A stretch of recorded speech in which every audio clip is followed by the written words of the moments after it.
Hello and welcome to the Capitol Report on NTD Television. I'm Steve Lance. The Supreme Court today striking down the Biden administration's multi-billion-dollar loan cancellation plan. And President Biden now vowing to take action. NTD's Iris Tao brings us more from the White House. In a 6-3 ruling this morning, the Supreme Court officially ruled to end President Biden's student loan cancellation program.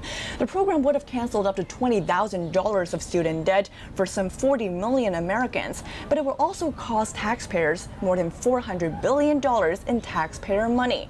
In the majority opinion this morning, Chief Justice John Roberts wrote basically that the Biden administration had no legal authority to just wipe out such a massive amount of student debt. And he added that such a move's political and economic significance would be staggering by any measure. But President Biden fired back. In the speech later this afternoon, he said that the Supreme Court has misinterpreted the Constitution, and he blames the result on Republicans who fought against it. The money was literally about to go out the door. And then Republican elected officials and special interests stepped in. They said, no. Literally snatching from the hands of millions of Americans thousands of dollars in student debt relief that was about to change their lives.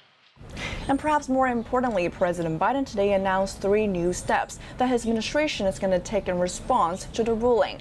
First, his administration is going to pursue a different legal pathway, this time under what's called the Higher Education Act, to try to still provide student loan forgiveness to some students. And secondly, his administration is going to lower the percentage of monthly income that borrowers have to pay toward their student loan per month, cutting it from 10% to 5%, effectively cutting it by half. And thirdly, the administration is rolling out what's called an on-ramp program, which is like a grace period in which borrowers can miss their monthly payments but still not have their credit scores affected. We'll use every tool at our disposal to get you the student debt relief you need and reach your dreams. Meanwhile, while President Biden's vowing to take actions, Republican lawmakers are all applauding today's ruling. House Speaker Kevin McCarthy today said in a tweet that, quote, the 87% of Americans without student loan are no longer forced to pay for the 13% who do.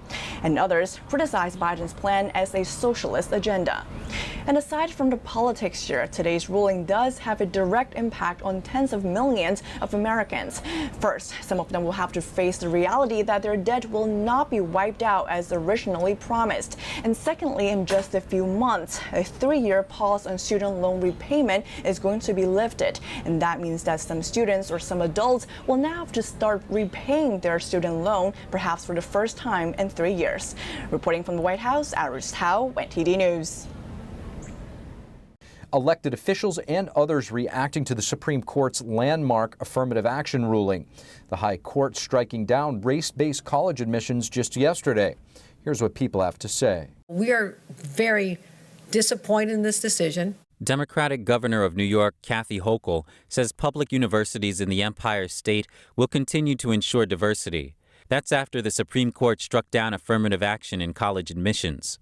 And I've been in contact with our SUNY Chancellor, John King, who will be assessing their policies, but assures us that they'll be considering many factors to understand that diversity is an important part of who we are. The Supreme Court held in a 6-3 opinion that affirmative action violates the Equal Protection Clause of the 14th Amendment. Presidential candidates reacted to the decision. Former President Trump said the ruling marked a great day for America. Meanwhile, Florida Governor Ron DeSantis tweeted that college admissions should be based on merit and applicants should not be judged on their race or ethnicity. The Supreme Court has correctly upheld the Constitution.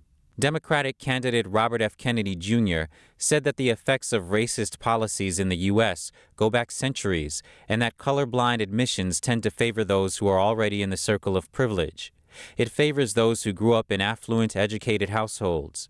Republican candidate Vivek Ramaswamy responded to Kennedy, saying he disagrees and that we should finally embrace colorblind meritocracy in America rather than repeat our past mistakes. The court's ruling overturned cases reaching back 45 years in invalidating admissions plans at Harvard and the University of North Carolina. A law professor at North Carolina commented on the ruling. My blood boils when I think about how this is being done in the name of anti-discrimination. ending discrimination. President Biden on Thursday suggested he'll take executive steps to fight the High Court's ruling. The One China policy. The Biden administration repeating commitment to this, but also expressing support for defending Taiwan in the event of an attack. The U.S. has approved hundreds of millions in potential arms sales to the island, sparking backlash in Beijing. This as a group of House Armed Services lawmakers make history as the committee takes its first trip to Taiwan since 1979. NTD's Melina Wisecup has more. The State Department has approved a $440 million potential arms sale to Taiwan to help the island support their credible defensive capabilities. And this comes on the tail end of a historical visit by congressional lawmakers.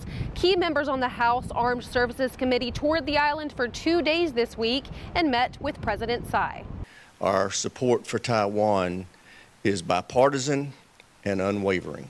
There are no reports of Beijing retaliation for this trip, as there were for previous visits by U.S. lawmakers, like the threats Foreign Affairs Chairman Michael McCaul experienced just a few months ago. I got briefings from our military that they were starting to surround the island with an armada of battleships, 10 of them. But this recently approved U.S.-Taiwan arms sale did attract backlash from Beijing, the CCP warning the U.S. to stop.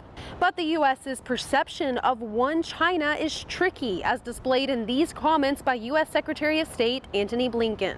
We do not support Taiwan independence. We remain opposed to any unilateral changes to the status quo. We've had a long-standing policy of making sure that we could do what's necessary to help Taiwan defend itself. And President Biden has said many times that the U.S. would support Taiwan in the case of a Chinese invasion, but those comments have been very quickly walked back by the White House. And just most recently, President Biden referred to Xi Jinping as a dictator. And when asked if these comments by Biden would make these relations with China even more complicated, Biden responded by saying simply no. I expect to be meeting with President Xi sometime in the future, in the near term, and I don't think it's had any real consequence. However, the Biden administration describes China as a pacing threat. And this week, the Pentagon clarified its findings on the CCP spy balloon that floated across the U.S. airspace this winter. It had intelligence collection capabilities, and it has been our assessment now that it did not collect while it was transiting the United States. But some say the event still had consequences, notably a test of U.S. resilience. The will of the Washington leaders to allow this kind of thing to go on, and the political impact it made.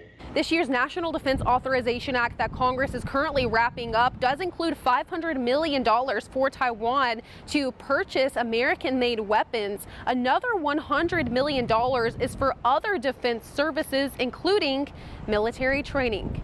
Reporting from Washington, D.C., Melina Wisecup, NTD News. Thank you for watching the Capitol Report. If you want to see our full broadcast, check us out at epochtv.com.